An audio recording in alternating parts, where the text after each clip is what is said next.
very huge fan of Tony Robbins, became in his platinum community, like with all these people. Yeah. This is where the Grant Cardone came. You came here from what, the Soviet Union? I came from former Soviet Union. I left in 1989. We only left with $100. As a refugee, we were supposed to surrender the citizenship.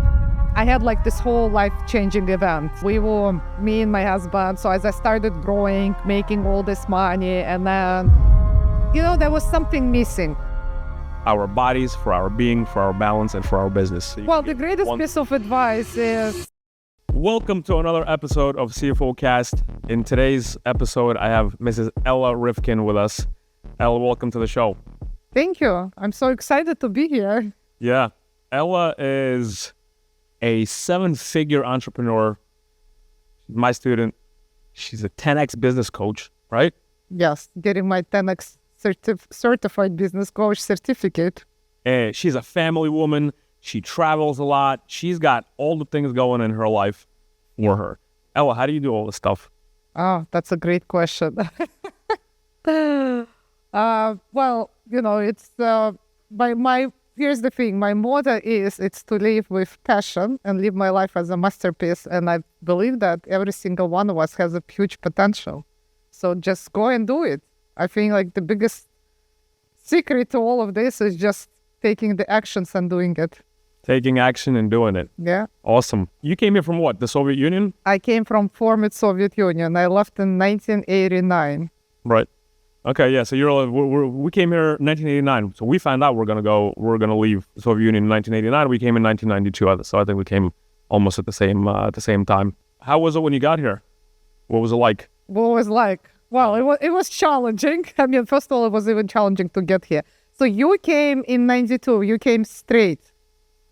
Yeah, we were supposed to go to Israel, but then we found out we're going here, and then we came here. Yeah. So the same thing. So we were supposed to go to Israel, but when we left, we actually had the ticket to fly to Israel. Right. But then with the transfer from Vienna in Austria, and then obviously my mom wanted to go to U.S., and then we stayed in Austria, then we went to Italy, and then we came here.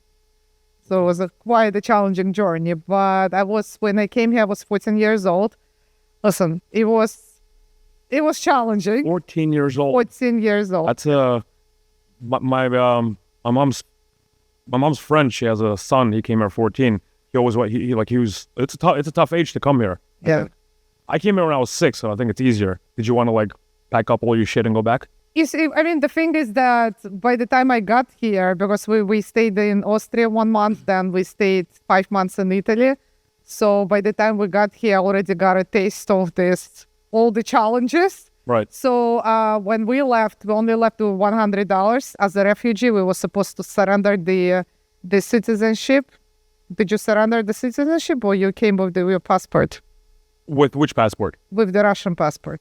So we came, we still have a Russian Okay, passport. so when we left... We came as refugees. Yeah, we came as refugee, but back then, when we left, it was 89, so it was still part of Soviet Union, so they kind of kicked us out, so we had to surrender the citizenship, and then they didn't allow us to take anything with us. So meaning, everything that my mom had built up back then, the apartment, everything she had to give away back to the government. Wow. And they only allowed us $100 per each person. So it's $100 for me, my brother $100, and my mom. So basically, okay, now you got to survive in Austria, you got to survive in Italy, right, and then come here. So basically, I already got a taste of that life in Austria and Italy. By the time I got here already, I feel like I'm already okay, I don't think it can get any worse already. So you came here with your parents, obviously. Well, with my mom. With your mom? With my mom, yeah. Okay. What happened to Dad? Well, they actually got divorced, separated when I was 6 or 7. So it was just my mom, my brother, and me. And again, talking about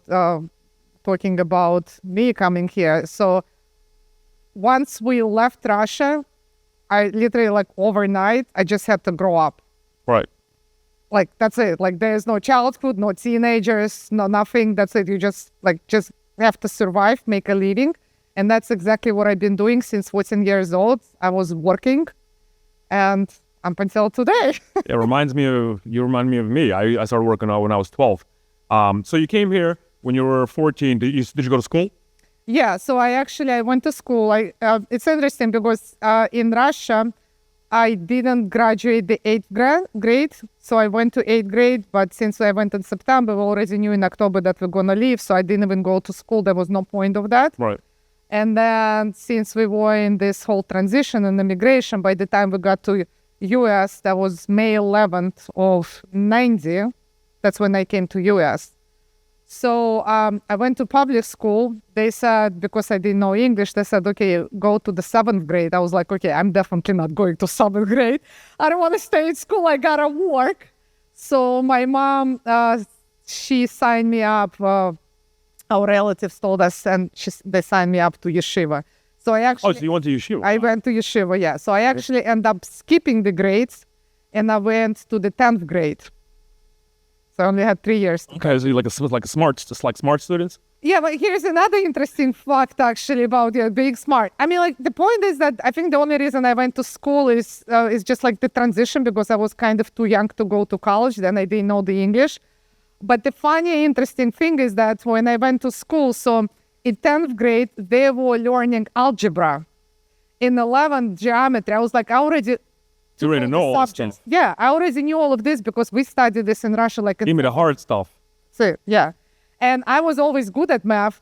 I was like, it was funny. So we had our teacher, she was teaching algebra. And I was like, okay, if I would have just known the English better, but like whatever she's teaching, she doesn't even know what she's teaching. Right. So I was constantly picking up on her. She's like, I was telling her, no, that's not the right way. Like, and all this stuff. So she got annoyed with me, and then she kicked me out of the class. She was like, okay, don't come to class anymore. No, it's funny because like I didn't have to take the math. I didn't do like in 10th grade. I think we did like biology, and then the 11th we did physics and then chemistry. Again, like all of this I already learned back in Russia. I didn't even have to do any of this. The only challenge was with me is because I didn't know English. But other than that, like I didn't even learn anything. But the interesting thing is that the great thing that came out of that yeshiva, I don't know why, for some reason, they were learning bookkeeping.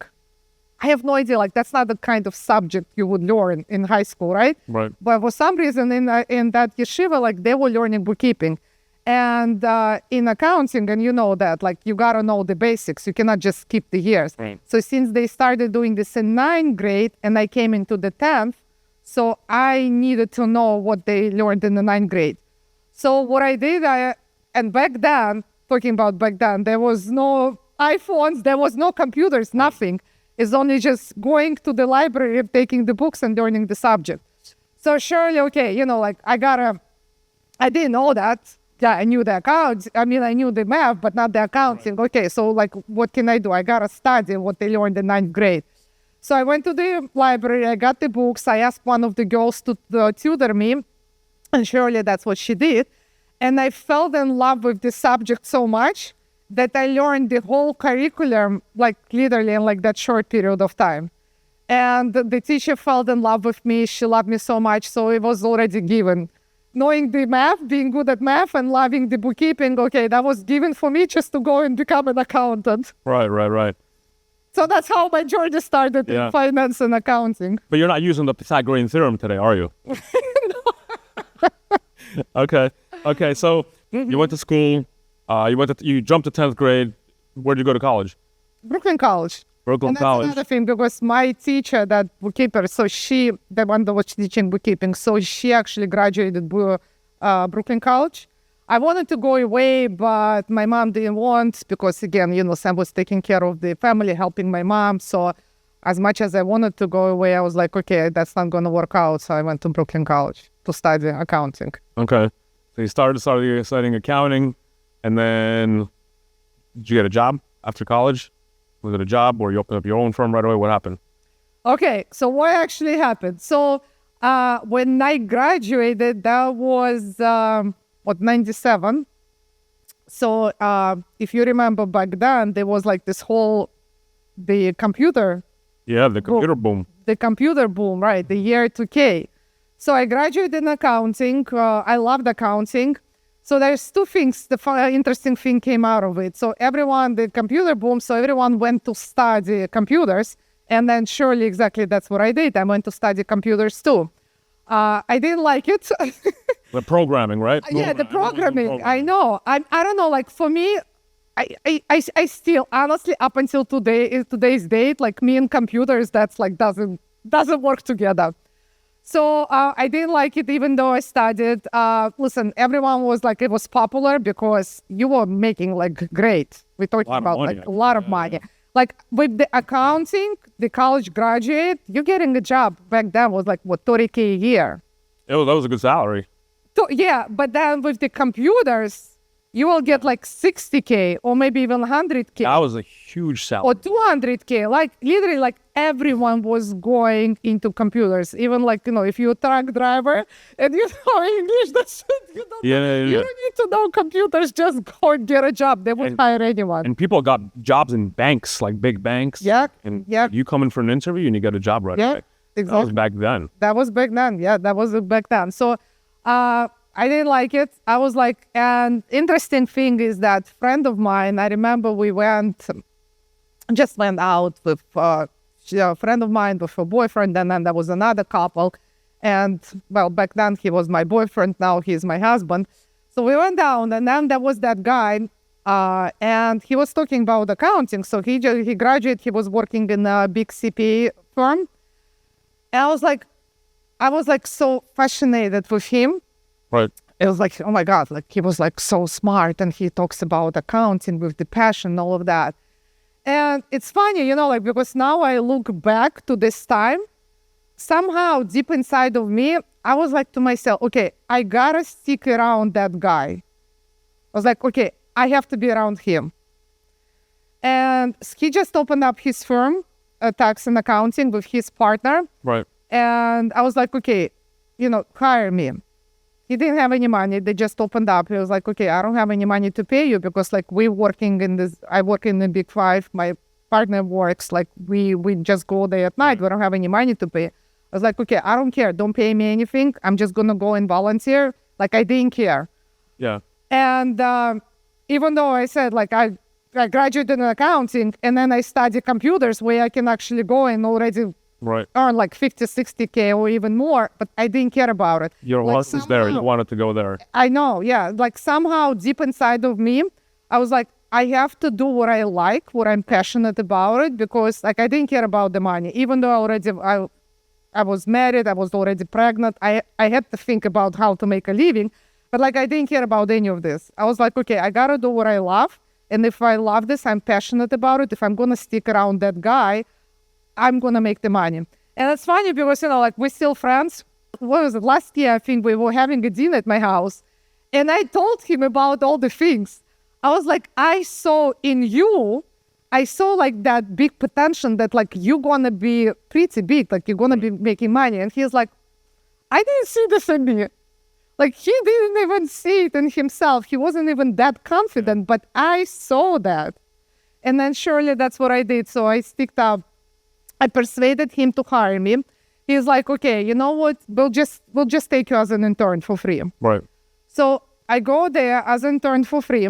So he has a day job. His partner has a day job. They only go a day at night. And then they had another woman. She was a partner. So she was there during the day. Surely to say, I go there for 2 weeks. And then one Sunday night, they call me and they're like, okay, tomorrow you're coming to work full time and we're going to pay you. I was like, what happened? So that woman that was there, their partner full time, a while ago, she sent the documents to work to get a city job. And they sent her an offer and she accepted it. And then since she accepted it, she left. They needed someone to work there full time. Right. Talking about you gotta be at the right time, at the right place. Right. And obviously, who they gonna ask to work is that they asked me to be there. That's it. I started working there full time. I started learning and growing with them. And eventually we started getting popular. I built up my own clientele base. While you were there? While I was there, yeah. Okay, like these are your clients? Like you were, okay. So we basically, because they started at the same pretty much time that I started with them. So eventually they left their job. They started working there full time. I was there with them full time. So they had their own clientele base. I had my own. So I built up my own clientele base. And then I became a partner. And then after that, well, we just had some differences. I wanted to grow more. Like they got to the point, that's another thing, like once you start making money, at some point you're becoming like too comfortable. Yeah. But with me, it was I always wanted more. And I left and I opened up my own. Few things here, right? Yeah. One thing is do what you love. Go where your heart is pushing you to. Yeah. Right? Was anybody else pushing you somewhere else? Like like your heart was going like, I want to go towards like this accounting route.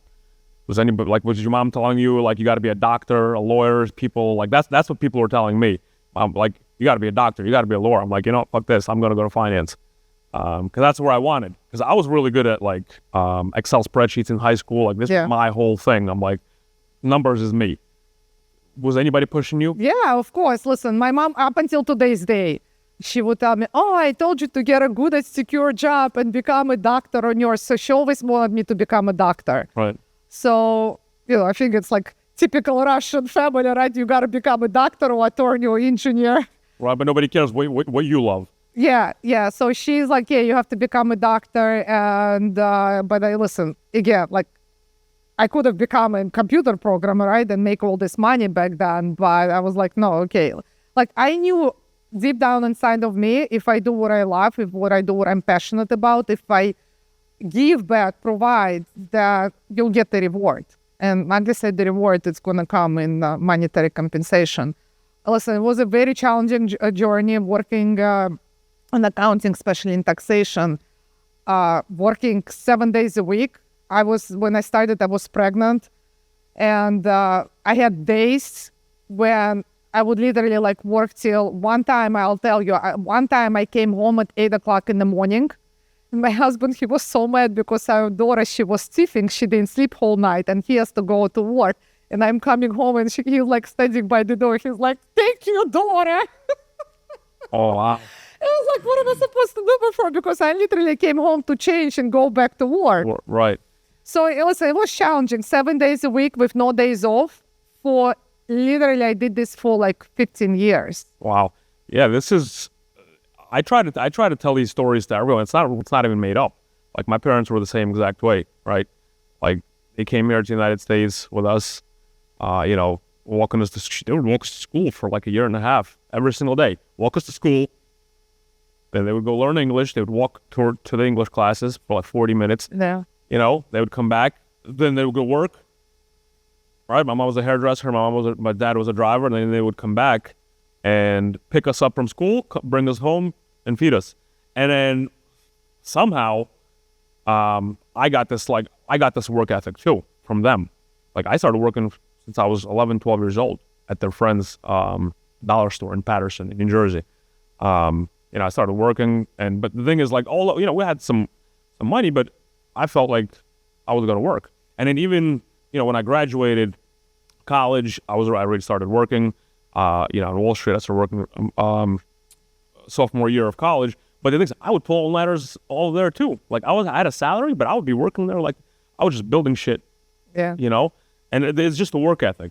I think that I got that from my parents. I don't know. I mean, you had a, it sounds like you wanted to, you wanted to help your parents, and then your mom, and then you too, right? Like, I mean, why were you working like this so much? Why? Well, why? I mean, like for the number of reasons. I mean, first of all, listen, I wasn't born with the silver spoon of my mouth. And it's interesting because I was actually, recently I was reflecting that question, like why, besides being an immigrant here, right. Obviously you want to succeed and make a living. But I think it even came from the childhood. I remember when our father left, obviously like there was financial huge impact on our family. So my mom didn't work up until he left. So she had the whole life changed. She had to go to work, and then going to work, obviously she needed to figure out like what to do with us, right, and how to make a living and all of that. So like I think like that was constantly like that financial struggle. And a lot of these things were, I think, like seeing the way that we lived in the childhood and like all these constant financial struggles, right, built up in me, because like I wanted a better life, obviously for myself, but then another thing is that I wanted to create a better life for my children. Right. So I feel like that was like my driving factor is when I'm going to have a family, when I'm going to have my kids, like I want to give them everything that I didn't have. Right. So that was like a thing, like the dominant factor in me. And obviously coming here, the first is, okay, you needed to survive, you needed to make a living for yourself. And then the next thing, okay, so now that I'm doing that, okay, the next thing is that, okay, I want to create a family. To create a family, I have to make money, make sure that they're financially secure. And then also like being on that other side, listen, it's kind of dark there, right? So I know how it is. I mean, listen, I got through this. I know how to handle that, but you don't want to go back there. It's not fun there. Right. From $100 in Austria, $100 to come to the United States with her mom, bringing herself up, working, pulling all-nighters, coming home, going back to work.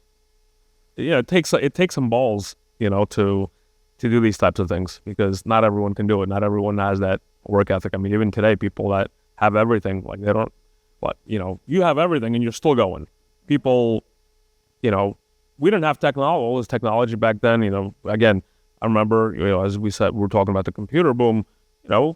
We had little discs that we were putting inside the computer, right? Yeah. I remember we were copying Windows 95 over. I needed like 89 discs or something to copy that thing over, right?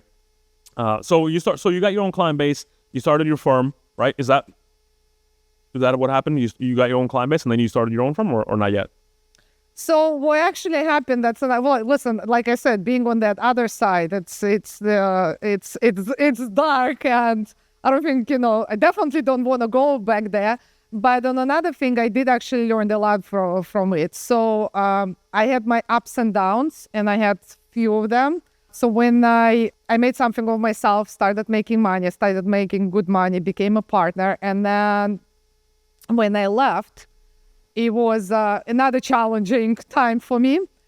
So that was actually... You left because you guys were just... So we had our lots of differences. Right. I mean, like the biggest one is that I wanted to grow and they were limiting me. Right. And then here's another thing with me, like my values, I have like very strong values, and I value family, I value health. And I love what I do. I'm passionate about it. But when there's certain things when it comes to against my values, I gotta stand up for it. 100%. So, and that's exactly what actually happened. And it's interesting because that's kind of how when I started my career, it was not about the money. It was about my values, what I love about, what I'm passionate about, like the money I knew would come. So the same thing kind of happened here. Like we started growing, my value to grow, to learn more, to give back. Right. I didn't want to limit myself. Okay, I'm too comfortable. If this is all great, let's just... You got out of the room. So you got out of the room where they were limiting you. They were limiting you. You know what? I'm out of here. Yeah, and that's exactly what happened. And literally, that's what it was. So I literally just walked out on the partnership. Okay, and I needed to start all over again. So you built your client base, but you couldn't take them with you. You just left them there, or you took. So it's interesting. So listen, I built up the client base. Like I had a lot of clients, but when I left, because of the whole transition, unfortunately, I only was able to take a third of it, and then obviously there was like some other financial implications, and the timing wasn't perfect. So I left in January 10 of 2009. My husband was out of the job because of that. You remember that was 2008, the financial crisis. A year after I graduated college. Okay. Yeah. That was a year after I graduated college. I graduated college in 2008. Yeah, so in 2008, there was financial crisis. So obviously, him being in the computers, he lost his job. And then, it took for him some time to rediscover himself. That's when Lehman failed. Exactly, yeah. So that was this whole thing. And then he's out of the job. I have 2 small kids. I have a mortgage. I have all the debts. Okay, I mean, literally How much debt did you have? Oh my God, that's insane. So I had over 150,000 on the credit cards. I have 550,000 mortgage with the house that is valued 300,000. And I'm literally working out of the partnership. And I'm literally waking up in the morning. I'm like, what the fuck do I do?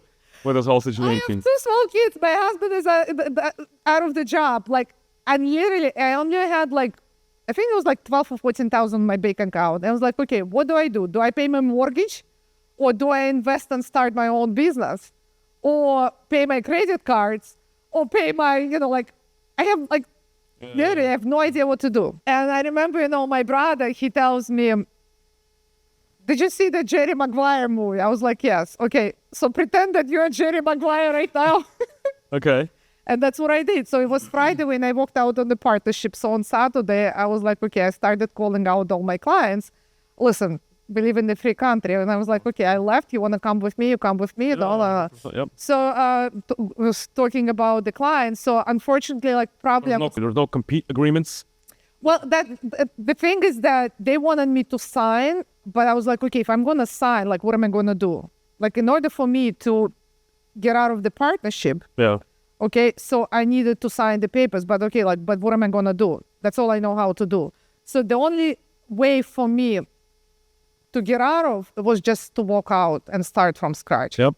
So that's exactly what I did. Like, I had no idea if it was gonna work or not. Obviously, again, I have to start from the beginning in a way. But the thing is that, listen, I have my knowledge, right? Me is me. No one can take this away from me. So that's exactly what I did. So I really, like I said, like I started all over again. It was challenging, but I did it. Yeah.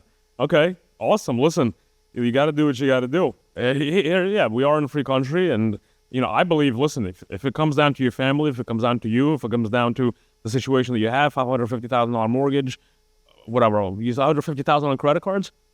150, yeah. I think it's like over 115 credit cards. Would you like what is it, like bags, luxuries? Like, what did you get on that, or was it just?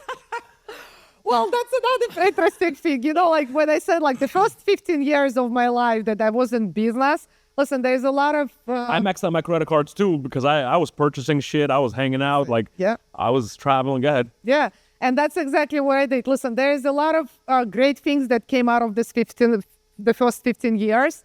I learned a lot. Obviously, listen, the experience, everything that I got, it's priceless. But then also the way I used to live... Listen, being an immigrant, not having any money, obviously the first thing is once you start making money and once you get a feel of all the good money, it's the first natural thing is that you start buying all these materialistic things. And that's exactly what I started doing. I actually learned the whole credit game, when I had like all this debt. I learned the whole credit game because I did that too, I learned how to say fuck you to the credit collections because they were calling me. Somebody taught me, like, dude, just hang up on them, tell them to go fuck themselves. I learned how to settle stuff. Like, I learned the whole actual game. Like, I went through because I was in it. They were calling me. I was like, I need to settle this. I settled one credit card for like $15,000 credit card for like $3,000, $4,000. Like, whatever. I was in college. But so okay, go ahead. Well, actually, talking about that, I'll tell you what I did. Actually, how I got myself into all the debts. I mean, besides buying all the materialistic things. Listen, I was back then. I was. Into all the shoes, the bags, the luxury. I'm still into them. Well, I'm still into them. And you too. Yes, but now, I reevaluated everything. So it's a little bit different. I remember the days when I lived back in Russia. Listen, I know for me, for sure, like I only had like this one uniform dress that you wear in school. It's a uniform, then one pair of pants, one sweater, one dress, and that's it. Like you open up the closet, what's the choice? This or that, and that's it. There's no choice. Obviously, it was natural. I wanted more dresses, more shoes, the bags, and then once you buy the first one, then you want more and more and more. So that was, listen, I admit it. But another thing, talking about learning the game. So I did actually learn the game, but what I learned is how I bought my first house we signed the contract when I was 25, and we closed on it when I was already 26. Okay, so talking about like 26 years old, and I own my own house. Yeah. So what I actually did is I purchased the house, and then, so back then, I think it was like 330K, 300 or 330. And they were giving mortgages out left and right, I think. No. When I purchased my first house, so that was in 2001. It took a while for us. In 2000, in 2000 we got into the contract. So like it took a while for us to close on that. So in 2001, in May, purchased my house. And then back then in 2001, so talking about like high interest rate, like everyone is talking My parents today. bought their first house too in 2001. Right. So back then the interest rate was about like 8% or maybe even higher. And the down payment was supposed to be 20%. So like there was no all these programs with like No income verification, I think that. no. You had to do income verification, everything. Yeah. But they didn't. After that, everything changed. But in 2001, the interest rate like was 8 to 8.5. So I purchased my house, I had no money. So what I did, so that, I don't know, I don't know, like no one taught me any of this, but somehow deep down inside of me, I don't know, like how I knew all these games. So I borrowed the money from everyone to purchase the house. Right. So like, I'm a very visionary person. So like I had that vision that I needed to purchase somehow. Like when I walked into this house, I was like, okay, like we gotta buy this You're house. gonna make it happen. Yeah, I gotta make it happen. And I'm like that kind of person. Okay, like if I need to make it happen, I'll make it happen. So surely, okay, so I gotta come up with the money. I have no money. So I borrow from everyone. I borrow from my mom, from my grandmother, from my husband's uncle, then from my boss back then. So I borrowed from everyone. Except your husband. Yes, You borrowed from everyone except your husband. except my husband, yeah. Was he working too or no? Was he working too? Oh, he was working as a computer programmer, right? Okay. So we buy the house, and then what happens is that the housing prices start going up and the interest rate starts going down. So what I do is I go refinance. So I pull the money out of the house, I pay all the debts. So I did this, I don't know, maybe like 5 or 6 times throughout this Refinancing? refinancing. Okay. So that's how I got to the 550,000 in mortgage. Is it like a Because I bad, was- it's like a good, I heard some people tell me it's not good to refinance. Some people say it's good to refinance. No, it's great to refinance. Like I'm telling you, like that's the debt game. I mean, there's a difference between good debt and the bad debt. Yeah. So like, okay, when you're going and buying, and I was guilty of that as well, when you're going and buying like all these materialistic things, shoes, bags, or going on vacation, that's a bad debt. Yeah. But when you actually refinancing the house and then, okay, you're going and reinvesting this money, then that's good. So, I mean, like the number one thing for me is I needed to pay off the debts. So I paid off the debts. And then, well, another thing that I did, and then I started taking all the money out. And obviously the next thing is that remodeling the house, buying the furniture. This is not good. That's not good. I wouldn't advise that. And that's another thing that I learned later on. Like, listen, all this refinance, all this, the furniture, all that only has value for you. Right. Like, that was a waste of money. But actually using this money and, let's say, buying another property, or like how I got into the partnership, like, I needed to buy myself out. So that's how I got the money, is from refinancing my house. Wow. Okay. All right. Cool. This is all interesting. So you guys, okay. So you lived inside the house. Your husband is also just working. I know he has an insurance company. That wasn't. Well, that was already later on. So when I actually left my partners and I opened up my own practice already, that's like the insurance came. Now this is in Brooklyn, New York. Yeah. You opened up your own practice in Brooklyn. Yeah. On Neck Road, was it? No, not on Quentin Road. No, it was on Beth Avenue. This is where I opened in the beginning. Okay. And then later on, I moved to Day Hill Road, where I already purchased. Oh, the Hill building. Road. Yeah, I know. Hill I know Road. that. Yeah. Where I purchased the building, like I did this whole renovation. That was another thing, like that again, like spending the money. That was. Okay. So it was ERPS Group. Is that like where it started as? That's where it ERPS started. Group? The RPS Group. Yeah. Okay. And what is the ERPS Group? Ella.Rivkin Professional Services. Ella.Rivkin Professional Service. That's it. Yeah, that's the RPS Group. Yeah. Okay, cool. And that's what I think. I don't know. I think I heard about you in like 2018 or something. Or I saw you on Instagram or something. I saw you somewhere. I was talking to our man Raphael, our mutual friend. I think he was helping you out somewhere or something like that, or you guys were helping each other out. And I'm like, oh, cool. And I just started getting into the entrepreneurship game in 2016. Maybe it was earlier, in 2016 or 17, I think. Okay, cool. So you started this company. You had all these. Now, was this new clientele again? All new clients, or are you still Like what's going on? Like how did you get all these clients? So, I mean, listen, I started with that existing one that decided to come with me. All right. And then, listen, since I'm very good. I'm still very good at what I do. And listen, I always think what kind of differentiated me is I love problems. I love solving problems. So I was solving all the problems to the clients, and then more and more started coming to me. And that's another thing. Like I was saying that I always wanted to grow. So, and growth that comes, okay, like, the more you do, the more you help others to grow. And that's where I wouldn't just do the tax returns, okay? You have a house, you have a business, you bought out the building, you said?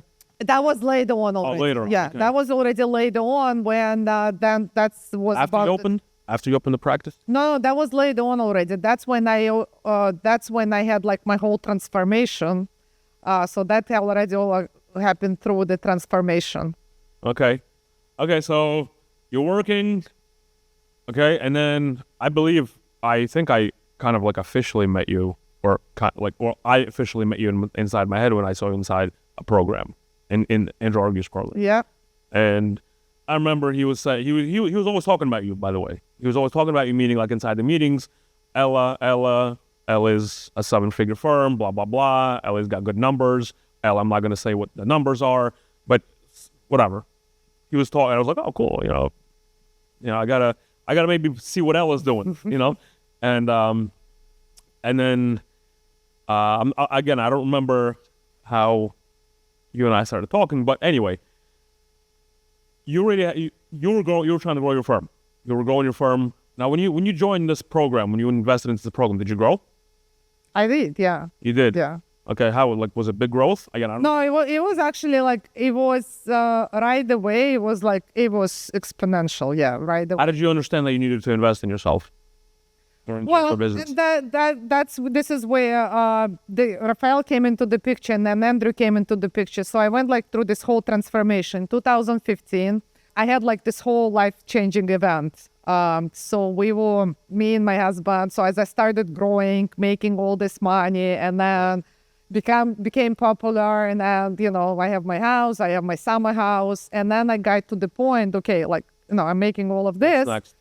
It's all nice, but, there was something missing.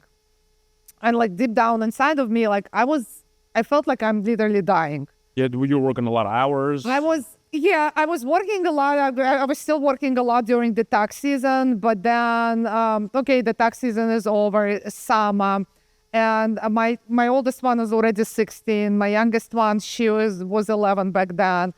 So there was a sequence of different events. The oldest already getting old. I started understanding as a mother, okay, she doesn't need me already that much because she has her boyfriends and all of that. My youngest one, she's about to become a teen already. That's not a fun age too. Yeah. Me working so much, we actually got in a way disconnected with my husband in a relationship because constantly everything is involved around the work.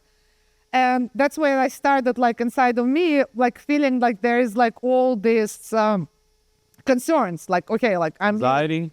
It's a number of things. Health issues because obviously I'm already that was in 2015, so I'm to turn 40. That's it. I'm not already, getting older and older, wiser and wiser. But then in a way, there's all these health issues start building up, and then the disconnected relationship with my kids and then my husband. And then, I don't know, it's just, I wasn't happy.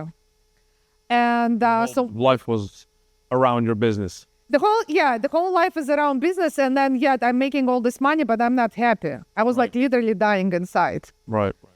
And then, so we were here in Miami. It was, since we had our apartment here, so it was August, we're spending all this time, having fun and all of that. And then my husband, he got into the cycling, and he is okay, let's start cycling together. So maybe at least we'll do some kind of a bonding activity together.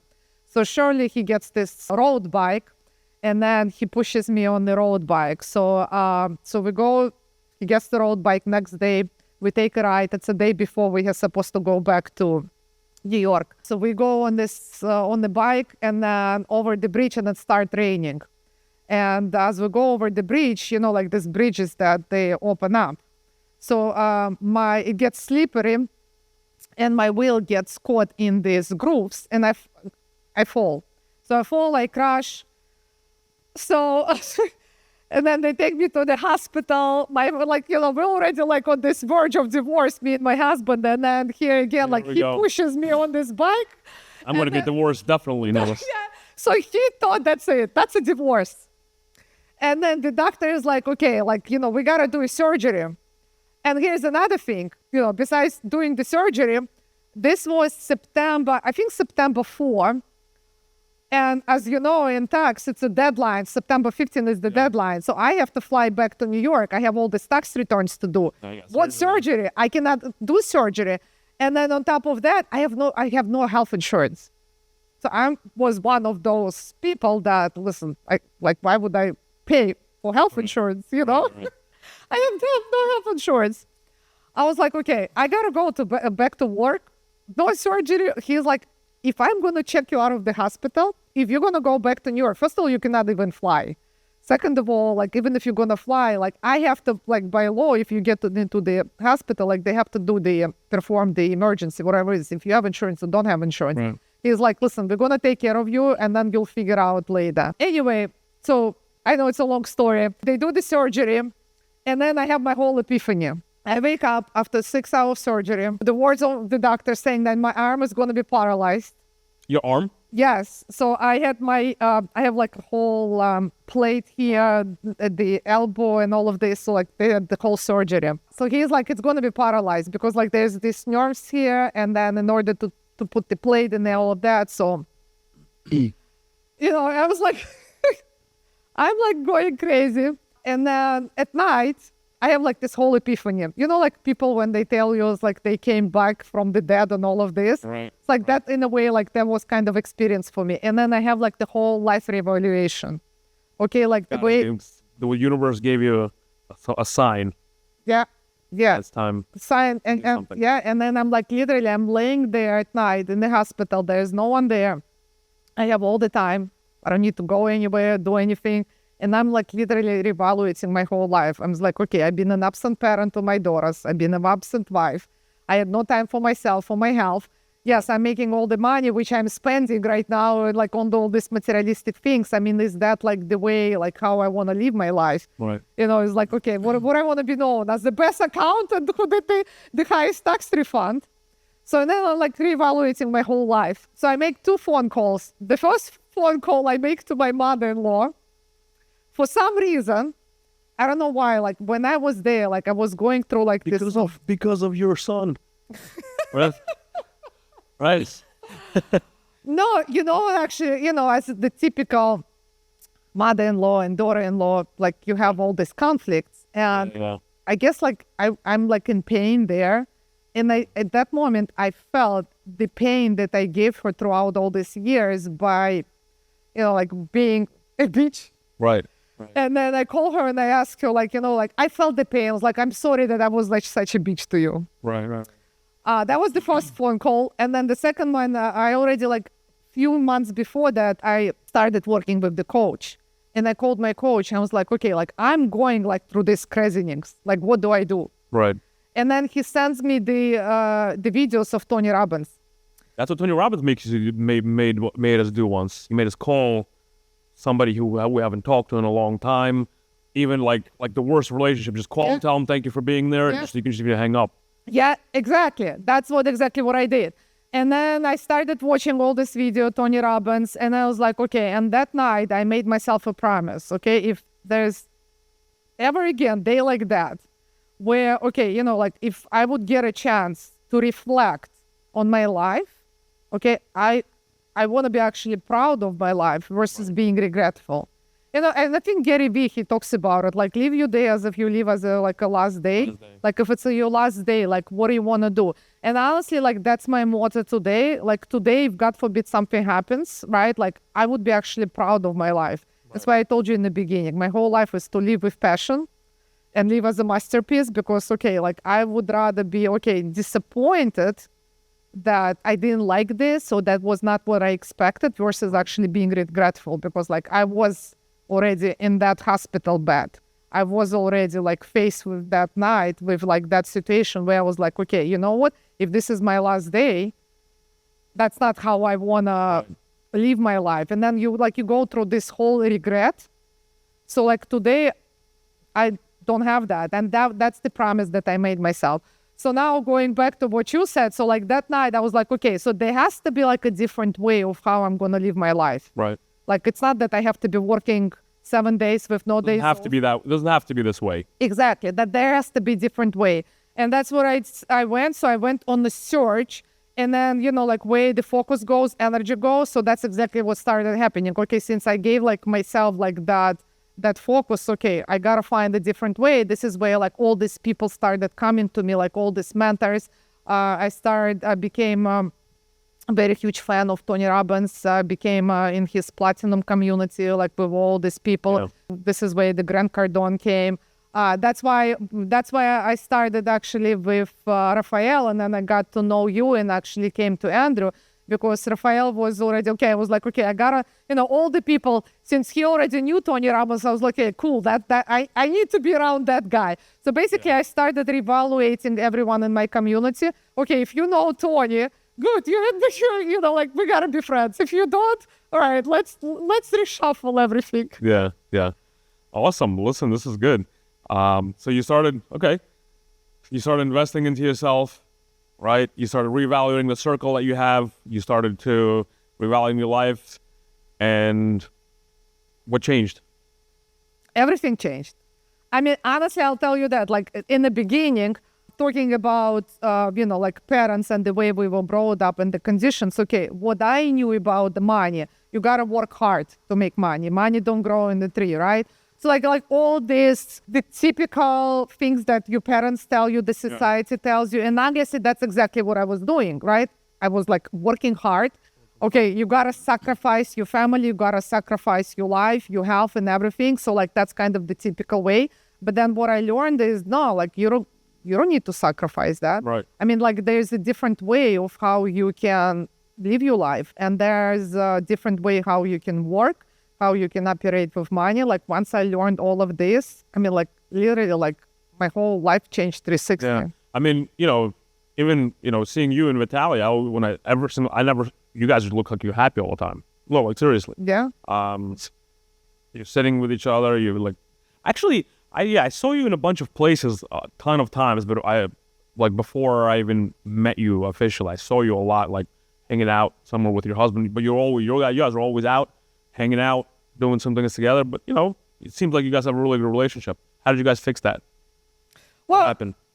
Listen, it takes time. The first thing I'll tell you, like, so when I came out of the hospital, you know, the funny thing is that talking about like the accident, he thought, as you said, that's it, that's like divorce. But then I changed. And it's an interesting thing because like when you change, obviously people around you start changing. And I think, you know, like a bomb dropper here. Exactly. And, you know, like we as women, like we always want a man to change, or we want others to change, you know, like not even women, like as a people. And obviously in the beginning, that's what I was trying to do. But then as I started working on myself, on my personal development, what I actually learned, and I learned from Tony and from Grant, is that you got to change first. You got to change yourself. And I remember even my coach told me is until you change yourself, the other person that's going to come into your life, it's going to be still the same thing. Because like when I was talking about like, okay, divorce and all of that, and that's what my coach told me, he's like, you know, until you change yourself, that other man is going to come into your life. It's going to be exactly the same thing. You know, I didn't understand that, but it's interesting because I work with so many clients. And now that I know this whole concept, I really love to look at people, to sit and reflect, to analyze. I love that. So like I looked at like people I know, like my clients, and then I have some of the clients that been with me already for 20 years, 25 years. Right. And then if you look at that pattern, it is true. Like you see the person like getting divorced and then gets married to the other person. That other person is exactly the same as the prior person. Yeah. So the thing, yeah, I mean, obviously, they, if you don't want, you change first, right? It's the same thing as clients, partners, team members, family members, become the person that you want to have near you. That's it's pretty simple, right? You can grab a piece of paper. It's like a 3-step process: piece of paper, pen, right? You write down maybe 5 or 10 things that you want the other person to have, right? And then step number 3, you become that person yourself. Exactly. Yeah. Right. Yeah. This is what you did. You started changing yourself, right? Yeah. And then people around you started what? So your husband changed too?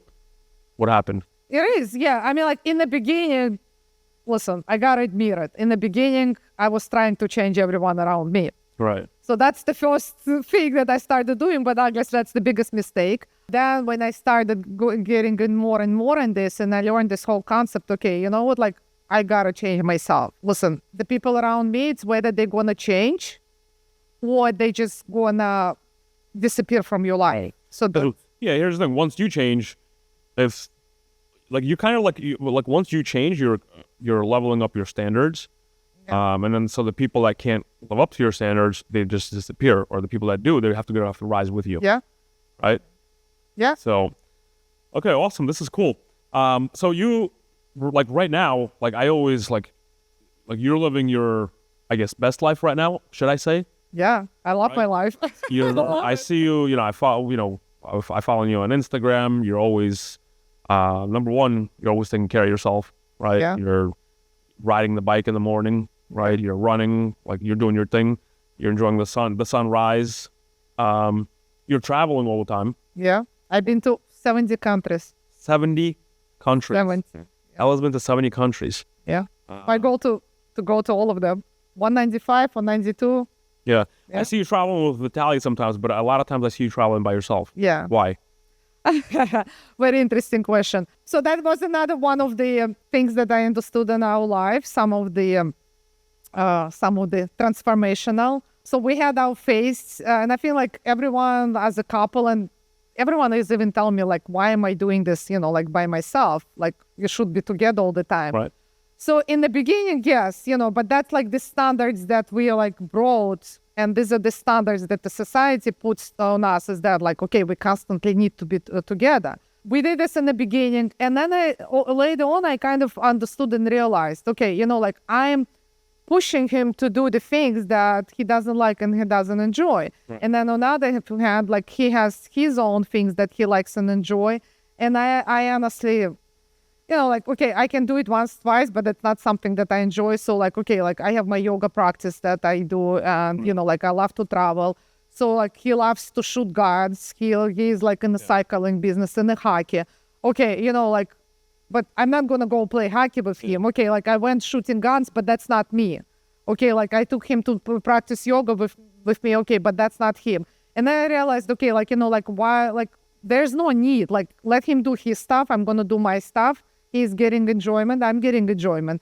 And you guys are both cool with it. You guys are both cool. That's it, exactly. Because we went on this cycling trip. It was 3 years ago. So after my accident, I do cycle, but not in exactly already the same way. So we went to this trip in Italy. So he goes, he cycles, and then I get mad because he's cycling, I'm not, I'm bored. Okay, and then we kind of start fighting because of that. But then, okay, we go together, and then he worries about me because now he's overprotected, obviously after the accident.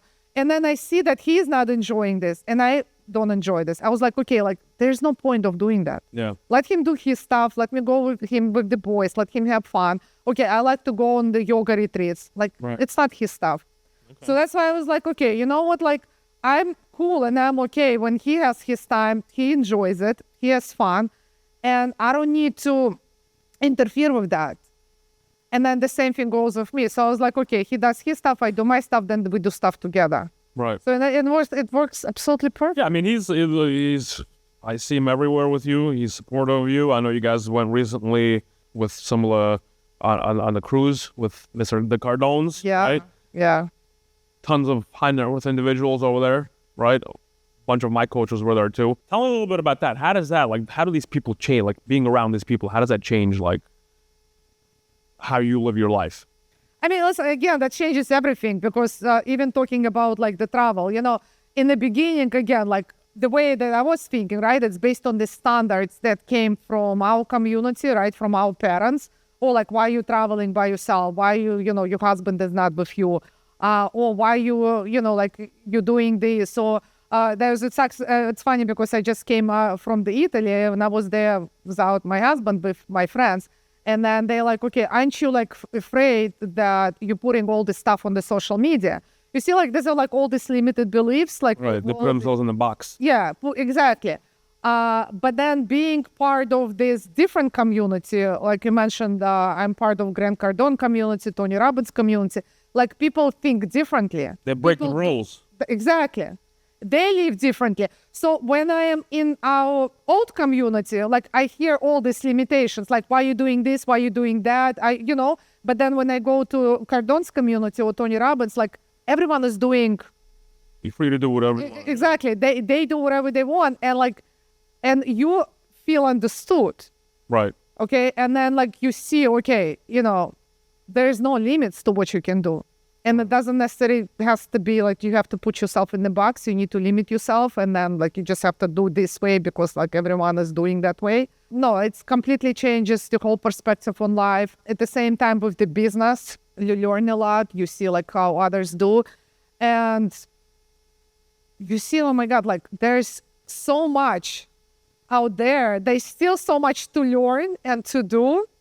It's like incredible. Right. There's like, there's all these successful people. You're successful and you just want to keep going. You want to level up. What's your purpose? What do you think you were put into this world for? Great question. And, that's another thing that I realized when I had my accident, like the way, and I think like that was the biggest thing that came out of this transformation because I realized that my life is about, there's a purpose. It's just like I kind of got sidetracked, like I thought that all my purpose is making all this money. And then like kind of, listen, I believe in higher power. I believe in God. So I think that like God redirected me back on my path to that purpose. Right.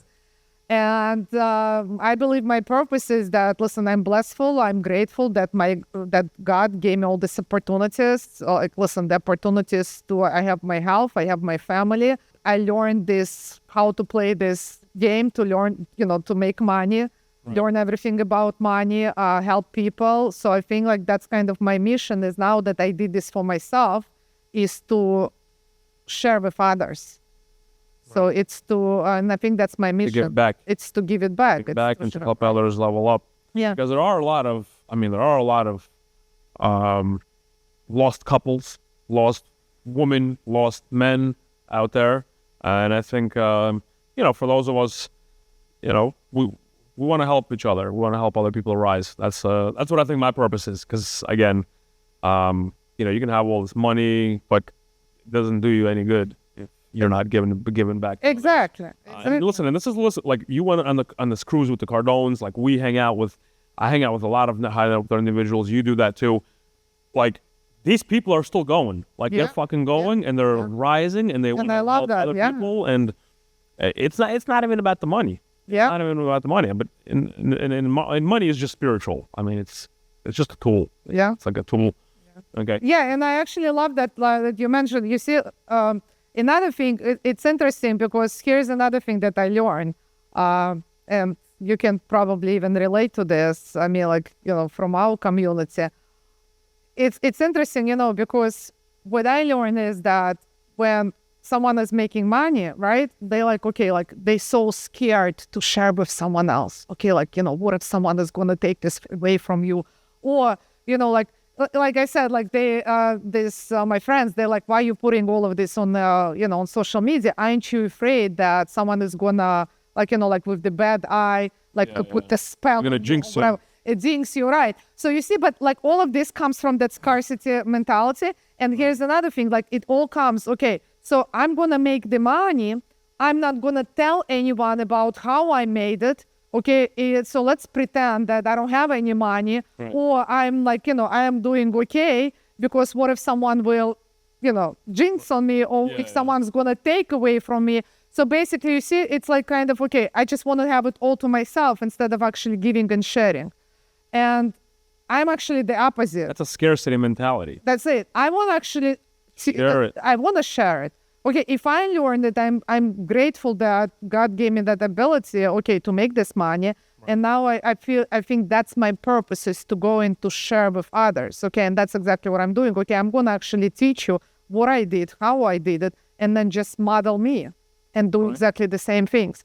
And I loved, and another thing that I really love about hanging out with, Grant Cardone and all the people that he puts into the room. And when me and Vitaly came from this cruise, it's like all these people, okay. Like he told me he loved it. He was like, holy shit. Yeah, because you have all these billionaires and everyone is sharing with you. They teaching you, they sharing how they made this money. Right. So just go and do exactly the same things.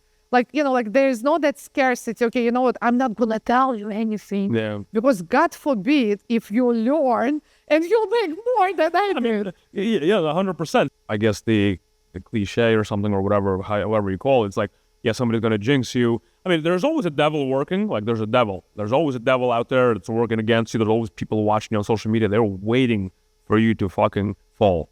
They're waiting. They're like, I told you this is going to happen. Yeah. But me, I mean, I don't really care. I just put it out because I just want, people just to see that they can do it too. Like, it's not, here's the thing. It's one thing if you're just putting it out, but it's another thing if you're putting it out and saying, hey, listen, let me show you how to do it too. Exactly. Okay? Yeah. Because, there is no secrets out there. And, you like all these people, like you, me, like we the answers are within us. We work on ourselves. That's why we're able to do it. Because sometimes, if I give you whatever it is that I can give you, all the business shit in the world, but if you're not really taking care of yourself, like nothing's going to happen. Like, it's just not going to happen. Now you're like, what? You're taking care of yourself on a daily basis.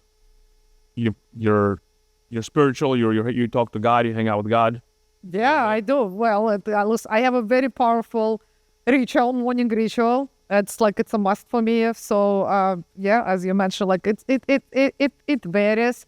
So, but it's whether I am cycling on the boardwalk or I walk on the beach. So, like, it's a must. Like, I gotta move. I practice yoga every day. So, religiously, and then I meditate every day. So, like, these are like important things for me. So, and then obviously you have great relationships with your children, with your husband. I see you always hanging out with them, right? And that's where your power comes from. Yeah. Right? Is that correct? Yeah. Okay. And then, and in business right now, you're just, you're helping your people out. I know you came in here, like, I just signed this $36,000 client. Yes, I did. Yes. Awesome. So what are you helping your people do right now? Like, what's your thing today? You're helping them, save all these money on taxes? You're helping them grow? What are you doing?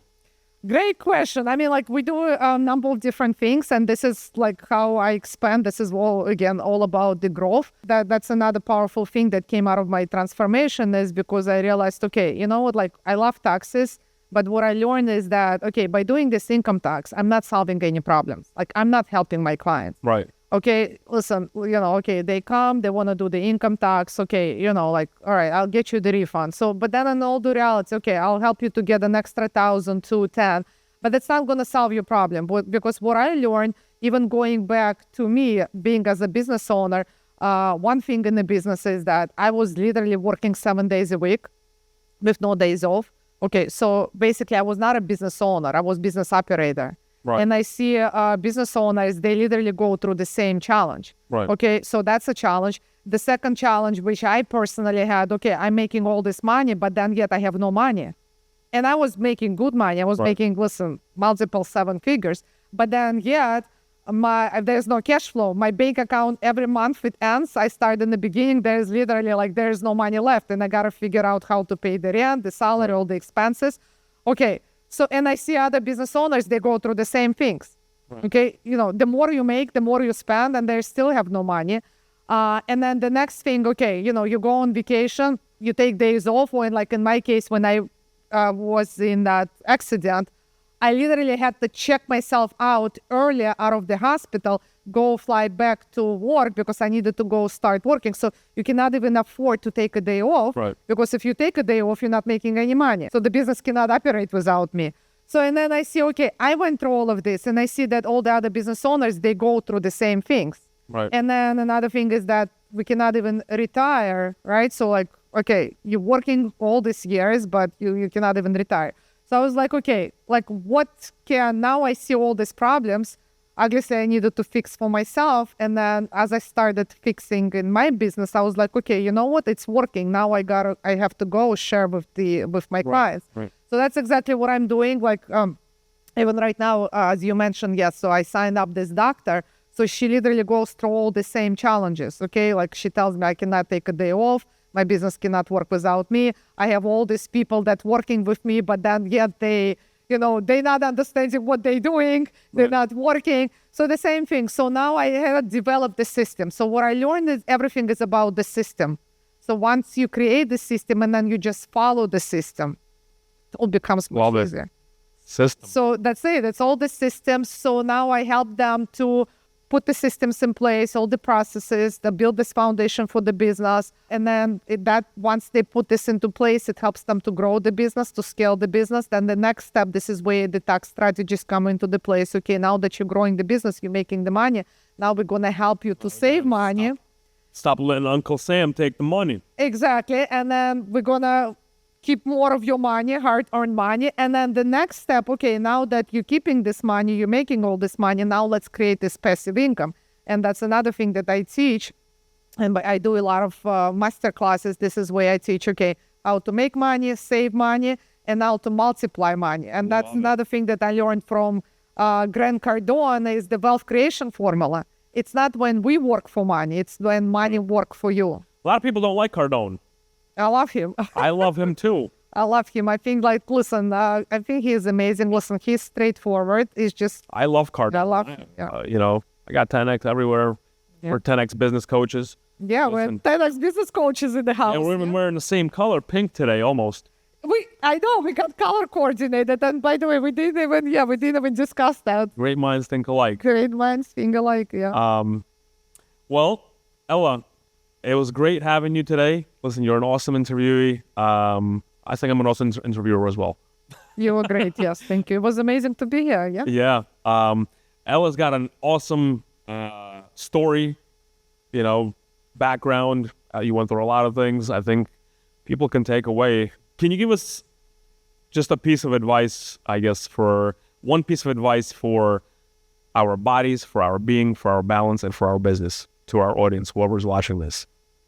Well, I mean, like... The greatest pieces of advice that you can give. Well, the greatest piece of advice is, listen, it's to definitely, discipline. Discipline is to commit to your body, commit to your health, commit to your relationship, to your business. And once you committing, then you just discipline. Okay, everything is just a system. It's a routine. So just find out whatever that routine, whatever that system for you, and then just keep practicing over and over and over again. Discipline will set you free. Yeah, and do not give up. So that's another thing is just, action. It's all about just action, not giving up. Discipline and action. Ella, thank you very much. How can people find you? If somebody wants that system, how you're helping your people get around you and all the cool people that you hang out with, how can they find you? They can find me on all social media channels. I'm everywhere. Ella.Rivkin on Instagram, on YouTube, on TikTok, Facebook, LinkedIn, everywhere, or my website. And by the way, before we end, one more question. You guys moved here to Miami. How did your business is still in New York? Yeah. How did you end up doing that? How did you end up leaving your business over there, coming here, and you're enjoying your life here by the beach? How did you do that? That was actually a great question. It was my long-term dream, which I couldn't put it into the existence. I think a lot of the times we just overcomplicate the things, and that's exactly what I was doing.